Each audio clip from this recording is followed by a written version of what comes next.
નમસ્કાર વિદ્યાર્થી મિત્રો, કેમ છો બધા? મજામાં? ચાલો આજે આપણે ધોરણ 11 સાયન્સ બાયોલોજીમાં ચેપ્ટર નંબર 17 આજના લેક્ચરની અંદર આપણે વાયુઓની આપલે વિશેની ચર્ચા કરવાની છે.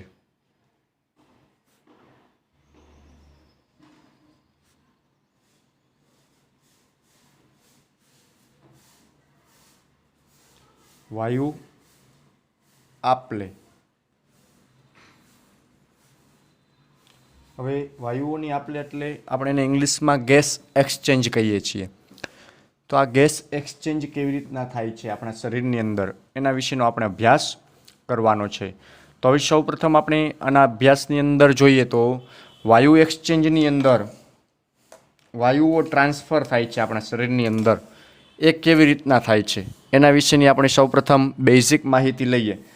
બેઝિક માહિતીની અંદર આપણે જોઈએ તો વાયુકોષ્ઠો વાયુ વિનિમયનું પ્રાથમિક સ્થાન છે. વાયુ વિનિમય એટલે શું?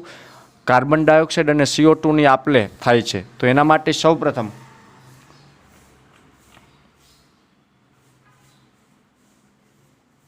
વાયુકોષ્ઠો વાયુ વિનિમયનું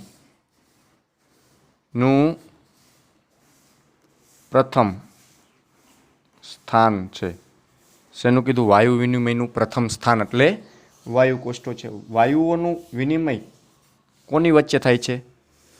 તો કે વાયુઓનું વિનિમય છે એ રુધિર અને પેશીઓ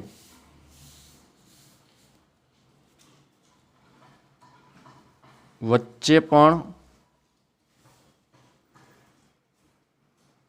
થાય છે. કેની વચ્ચે કીધું? તો વાયુકોષ્ઠો વાયુ વિનિમયનું પ્રથમ સ્થાન છે. બીજું, વાયુઓનું વિનિમય છે રુધિર અને પેશીઓ વચ્ચે પણ થાય છે. વાયુકોષ્ઠો અને રુધિર વચ્ચે, રુધિર અને પેશીઓ વચ્ચે આ પ્રકારે વાયુઓની આપલે થાય છે. બરાબર છે. એમાં કાર્બન ડાયોક્સાઇડ અને CO2, તેમાં O2 અને CO2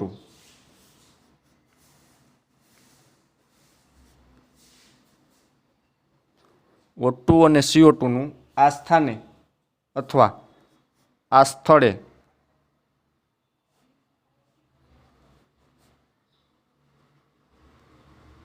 વિનિમય અથવા દબાણ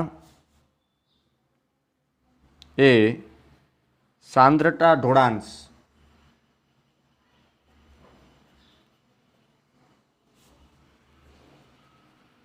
આધારિત પ્રસરણ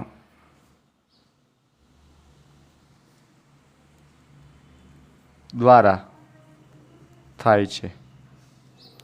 O2 અને CO2નું આ સ્થાને વિનિમય અથવા એનું દબાણ એ સાંદ્રતા ઢોળાંશના આધીને પ્રસરણ પામે છે આપણા શરીરની અંદર.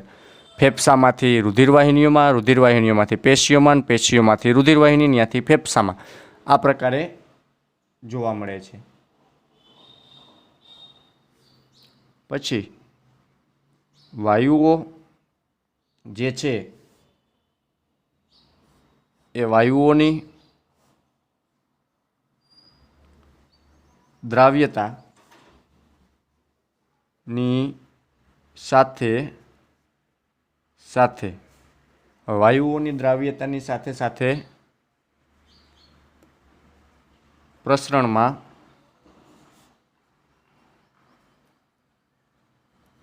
સંકળાયેલા સ્તરની જાડાઈ પણ પ્રસરણના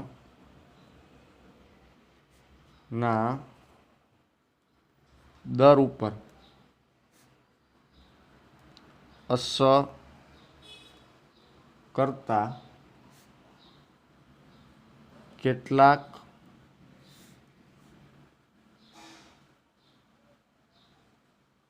અગત્યના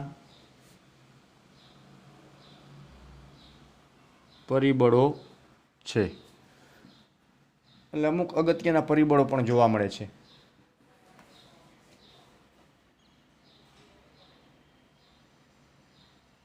શું કીધું? વાયુઓની દ્રાવ્યતાની સાથે સાથે પ્રસરણમાં સંકળાયેલા સ્તરો, જે ભાગમાંથી પ્રસરણ પામે છે એવા સ્તરોની જાડાઈ પણ પ્રસરણ ઉપર અસર કરતા પરિબળો છે એના કેટલાય. કેમ કે એની જાડાઈના આધારે પણ એમાં પ્રસરણ જોવા મળે. આ એની અગત્યતા છે, બરાબર. અગત્યતા, અગત્યના પરિબળો છે એવો શબ્દ છે. તો આ પ્રકારે જોઈએ તો O2 છે એ વાયુકોષ્ઠમાંથી કોષો સુધી જાય છે અને એનાથી વિરુદ્ધ કોષોમાંથી વાયુકોષ્ઠ સુધી CO2 આવે છે. તો આ પ્રકારે એકાબીજા છે વિરુદ્ધ દિશામાં વહન પામે છે. હવે આ જે વિરુદ્ધ દિશામાં વહન પામે છે એમાં વાયુઓના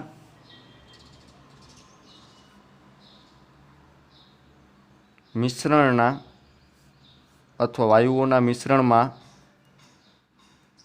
કોઈ વિશેષ વાયુઓની દબાણ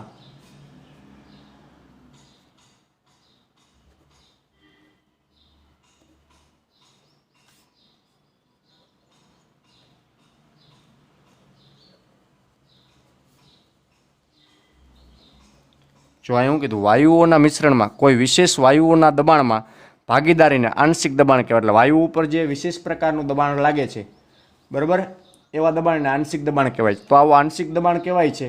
અને તો આ દબાણને કેના વડે દર્શાવવામાં આવે? તો કે ઓક્સિજન છે ને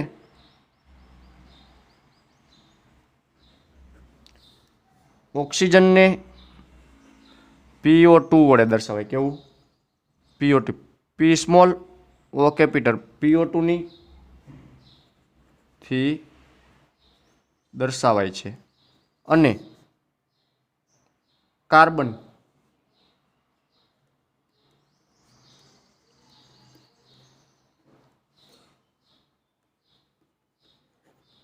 ડાયોક્સાઇડને CO2 વડે દર્શાવાય. પણ PCO2 કેવો? PCO2, P for pressure, oxygen pressure, અને કાર્બન ડાયોક્સાઇડનું પ્રેશરથી દર્શાવાય છે. આ એનું દબાણનું એકમ થઈ ગયો. PO2, PCO2, આ કાર્બનનું દબાણ, આ ઓક્સિજનનું દબાણ, એ બેનું પ્રેશર દબાણ જોવા મળે છે આ પ્રકારે. વાતાવરણીય વાયુઓ અને બંને પ્રસરણ સ્થાનોમાં આ બંને વાયુઓનું આંશિક દબાણ આપણે કોષ્ટકમાં જોવાનું છે. એટલે આ બેનું દબાણ આપણે જોઈએ એ હમણાં જુદા જુદા સ્થાને જુદા જુદા પ્રકારનું જોવા મળે છે. એના વિશેનું આપણે વર્ણન કરીએ છીએ, બરાબર છે. હવે જો આપણે જોઈએ CO2 અને O2 નું જે વહન થાય છે એમાં CO2 ની રુધિરમાં દ્રાવ્ય થવાની CO2 ની રુધિરમાં દ્રાવ્ય થવાની ક્ષમતામાં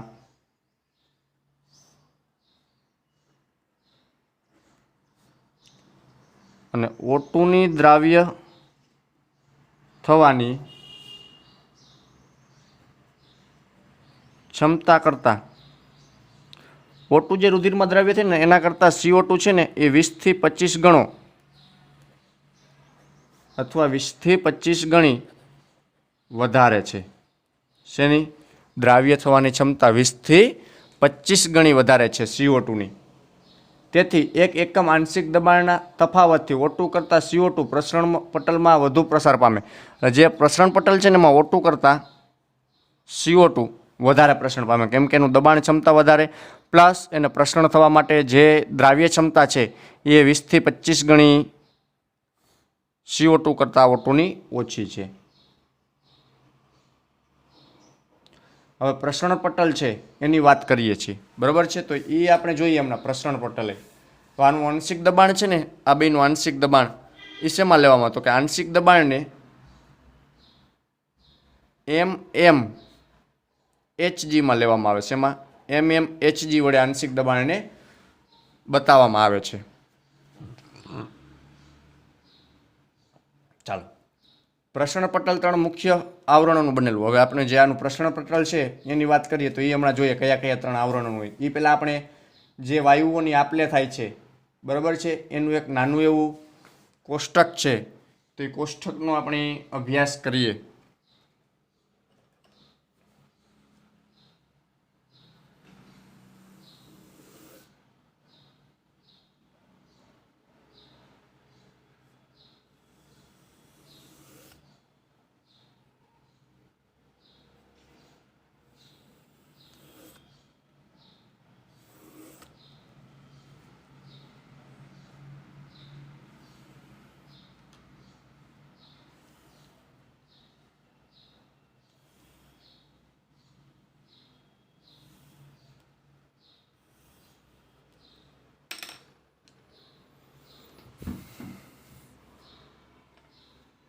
ચાલો, આ શેનું છે? O2 અને CO2 નું દબાણ ક્યાં કેટલું હોય? શ્વસન વાયુઓ.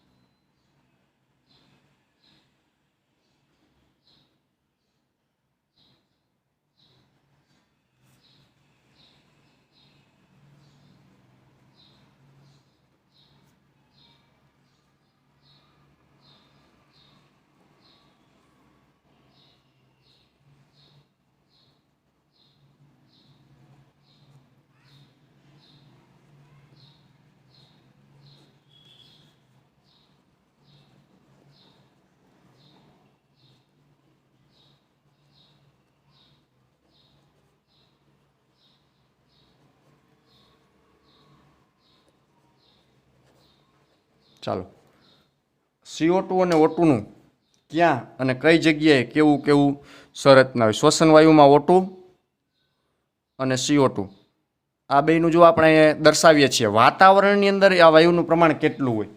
ક્યાં? વાતાવરણની અંદર. તો વાતાવરણની અંદર O2 નું પ્રમાણ છે એ 159 હોય, જ્યારે CO2 નું પ્રમાણ છે એ 0.3 હોય. વાયુ કોષ્ઠમાં કેનું કેટલું પ્રમાણ? વાયુ કોષ્ઠમાં ઓક્સિજન 104 હોય, જ્યારે કાર્બન ડાયોક્સાઇડ 40 હોય છે. પછી રુધિર ઓક્સિજનહીન કીધું. ઓક્સિજન વિહીન એટલે શું? તો કે ઓક્સિજન વિહીન એટલે એવું રુધિર કે પેશીઓમાંથી જે રુધિર ફેફસા તરફ પાછું વળે છે એવું. તેમાં ઓક્સિજન 40% જોઈએ, બાકીનો વપરાઈ ગયો આમાંનો. અને કાર્બન ડાયોક્સાઇડ 45% હોય. શું કામ? પેશીઓમાંથી રુધિર જ્યારે વાયુકોષ્ઠમાં જાય છે ત્યારે કાર્બન ડાયોક્સાઇડ લઈને જાય છે, એટલા માટે.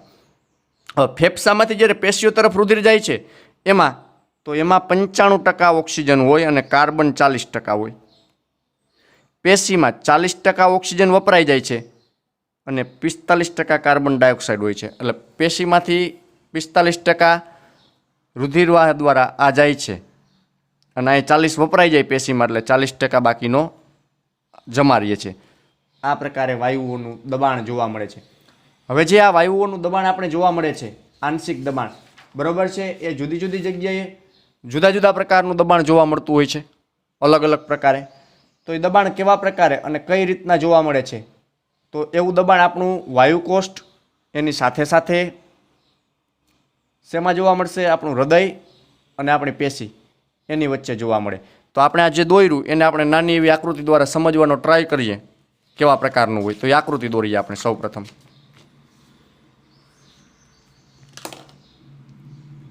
ચાલો,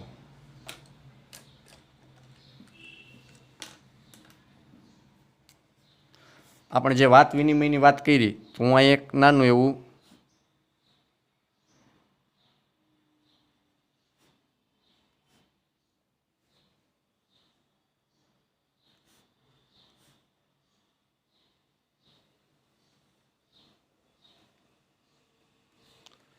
આ વાયુકોષ્ઠ દોરું છું, બરોબર છે.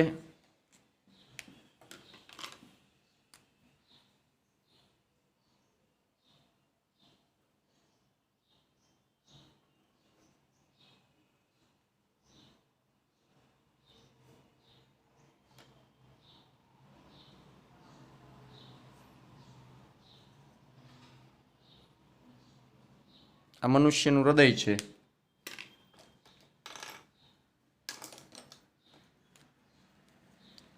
અને આ જે તે પેશી છે શરીરની, કોષોનો સમૂહ.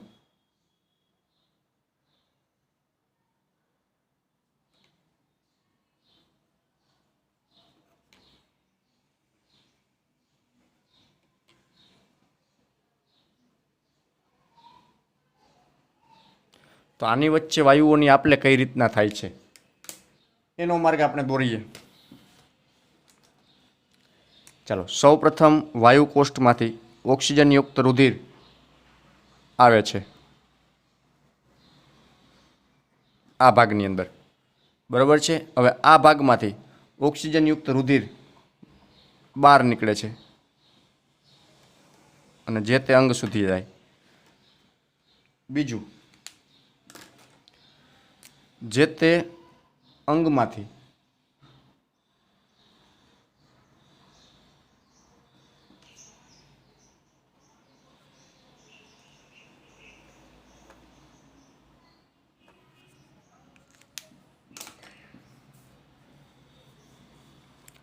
ચાલો, અહીંથી CO2 ઉત્પન્ન થાય, અહીંયા O2 મેળવે છે, અહીંથી O2 આવે છે, બરાબર. આ O2 યુક્ત અને આ CO2 યુક્ત વહન કરે છે. આ શીરા છે, આ ધમની છે. શીરા અને ધમની આવી બે સંરચનાઓ, બરાબર છે. પ્લસ આ ધમની છે, આ શીરા છે, પણ આ કેવી? ફુફુસીય, ફુફુસીય. આ દૈહિક અને આ દૈહિક. આ વાયુકોષ્ઠો છે. વાયુકોષ્ઠોમાંથી આ ભાગ છે એ O2 મેળવે છે. એવો O2 આમાં આવે, અહીંયાથી આમાં આવે, અહીંયાથી આમ વહન પામીને એ પેશીમાં જાય, અહીંયા વપરાય છે. અહીંયા જે CO2 ઉત્પન્ન થાય આમાં આવે, અહીંયાથી અહીંયા CO2 આવશે, એમાંથી અહીંયા CO2 આવશે, અને આ ભાગમાંથી અહીં CO2 મુક્ત કરે અંદર. અહીંથી O2 મેળવે અને CO2 મુક્ત કરે છે. તો આ પ્રકારે એની સંરચનાઓ જોવા મળે છે. હવે આ વાયુકોષ્ઠ છે, તો વાયુકોષ્ઠની સંરચના છે, એની સંરચનાની અંદર દબાણ જોઈએ આપણે. કોનું દબાણ જોવાનું છે? તો કે વાયુકોષ્ઠની સંરચનાની અંદર આપણે O2, PO2 અને PCO2 નું દબાણ જોવાનું છે. PO2 104 અને CO2 40. આ બેને શેમાં બતાવવામાં આવે? mmHg માં બતાવવામાં આવે છે, બરોબર છે. હવે આવું દબાણ જેમ જેમ આગળ જાય એટલે આ ભાગ ઉપર જોઈએ અહીં, તો અહીંયા PO2 આ કેવું થયું? આપણે જે કોષ્ટકમાં હમણાં કીધું એવું ઓક્સિજન યુક્ત રુધિર, તો એનું દબાણ 95 mmHg, જ્યારે PCO2 નું દબાણ 40 mmHg. એ જ દબાણ કેવું? ઓક્સિજન વિહીન રુધિર છે, તેમાં PO2 છે, એનું દબાણ 40 mmHg અને PCO2 છે, એનું દબાણ 45 mmHg. બેમાં લાગુ પડે છે, બરાબર છે. તો આવું કંઈક દબાણ છે. હવે આવી આંશિક રીતના પ્રક્રિયા થાય છે. અહીંયા O2 નો ઉપયોગ થાય, O2 નો ઉપયોગ થાય એટલે CO2 કેવો થાય છે? નિર્માણ પામે છે. તો આ રીતના વાયુઓની આપલે છે એ જોવા મળે છે. હવે આપણે જ્યારે શ્વાસ લઈએ છીએ ને, અહીંથી આપણે શ્વાસ લઈએ એટલે O2 અંદર આવે. શેમાં? શ્વાસમાં, શ્વાસ વાયુ. અને ઉશ્વાસમાં આપણે અહીંથી આમ CO2 બહાર કાઢીએ તો એને ઉશ્વાસ વાયુ કહેવાય. તો આપણા શરીરમાં આ પ્રકારે કંઈક ક્રિયાવિધિ છે એ વાયુઓની જોવા મળે છે. હવે અહીંથી આગળ જોઈએ તો રુધિર અને રુધિરથી પેશીઓમાં ઓક્સિજન દ્વારા સાંદ્રતા ઢોળાંશ દર્શાવે છે. સામાન્ય રીતના CO2 માટે વિરુદ્ધ દિશામાં ઢોળાંશ હાજર હોય છે. CO2 નો આના કરતાં વિરુદ્ધ. આ આમ જાય એમ ઢોળાંશ અહીંથી આમ વપરાતો જાય, આ અહીંથી આમ જાય એમ જોવા મળે છે ઢોળાંશ. હવે આપણે જોઈએ કે એની પ્રસરણ સપાટીમાં પ્રતિ એકમ આંશિક દબાણ પ્રસરણ થવાથી CO2 ની માત્રા O2 ની તુલનામાં ખૂબ જ વધુ હોય છે. પ્રસરણ સપાટી મુખ્ય 3 સ્તરોની બનેલી હોય. કેટલા? મુખ્ય 3 સ્તરોની. તો કયા કયા 3 સ્તરોની બનેલી હોય એની સંરચના આપણે દોરીએ પ્રસરણ સપાટીની. તો સૌપ્રથમ સૌથી અંદર વાયુકોષ્ઠોનું લેયર, તો આપણે વાયુકોષ્ઠો દોરીએ.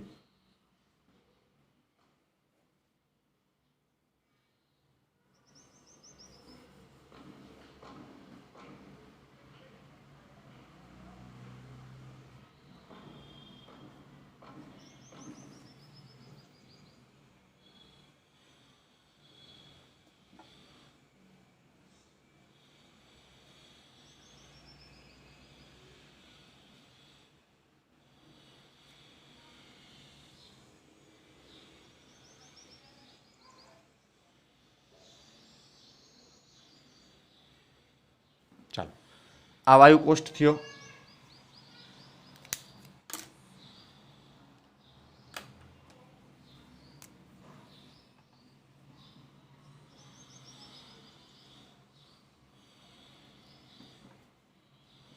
સમજવા માટે છે જગ્યા વધારે રાખી, બાકી જગ્યા આટલી બધી ન હોય. આ વચ્ચેની જગ્યા ઓછી હોય પણ આપણે સમજવા માટે રાખી.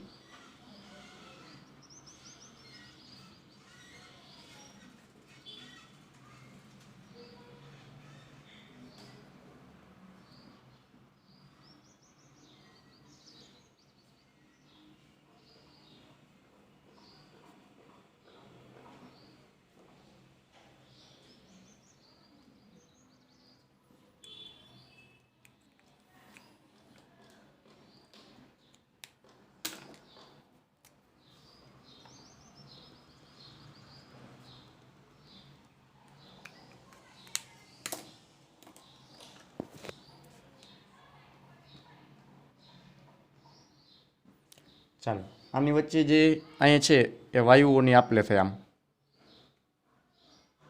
વાયુઓ, આ છે વાયુકોષ્ઠ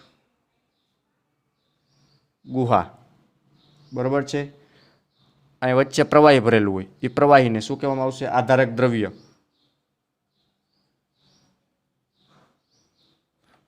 આ છે એ રુધિર કેશિકા છે. આ ભાગ છે એ રુધિર કેશિકા છે. અને એની અંદર રહ્યા એ બધાય રક્ત કણો છે રુધિર કેશિકાની અંદર. અને આ વાયુકોષ્ઠની દિવાલ છે, એક કોષીય જાડાઈવાળી. હવે આપણે એવું કીધું પ્રસરણ સપાટી મુખ્ય 3 સ્તરોની બનેલી. પ્રસરણ સપાટી મુખ્ય 3 સ્તરોની. તો પહેલું સ્તર વાયુકોષ્ઠની દિવાલ આવશે. આ વાયુકોષ્ઠની દિવાલ, બરાબર, આ પહેલું સ્તર આવશે. વાયુકોષ્ઠની દિવાલ છે એ પહેલું સ્તર આવશે. પછી આ બીજું સ્તર આવશે, આધારક દ્રવ્યવાળું બીજું સ્તર આવશે.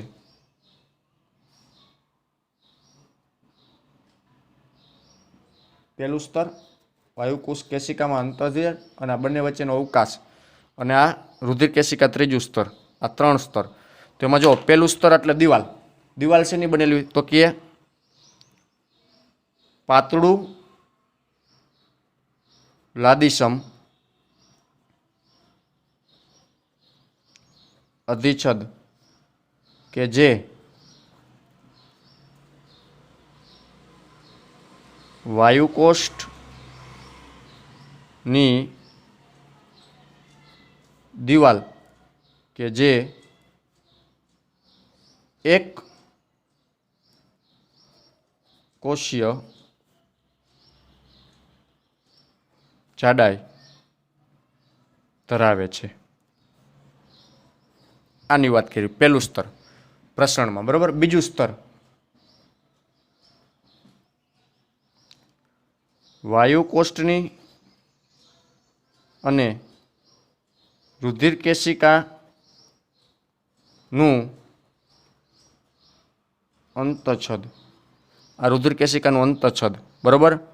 અને ત્રીજાની વાત કરીએ આપણે તો આ બે વચ્ચેનો અવકાશ એટલે આધારક દ્રવ્યવાળું. આ બે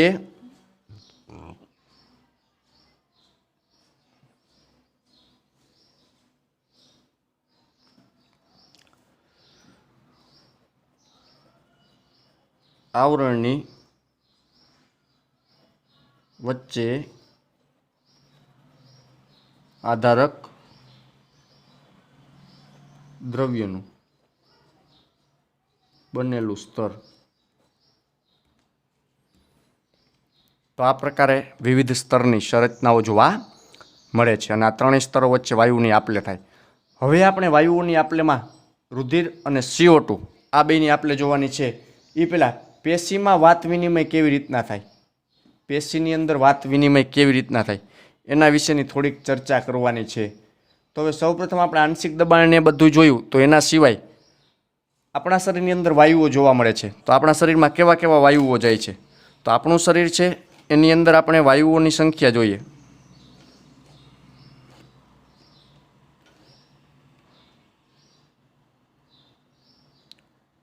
વાયુઓ શ્વસનમાં પ્રમાણ, શ્વાસ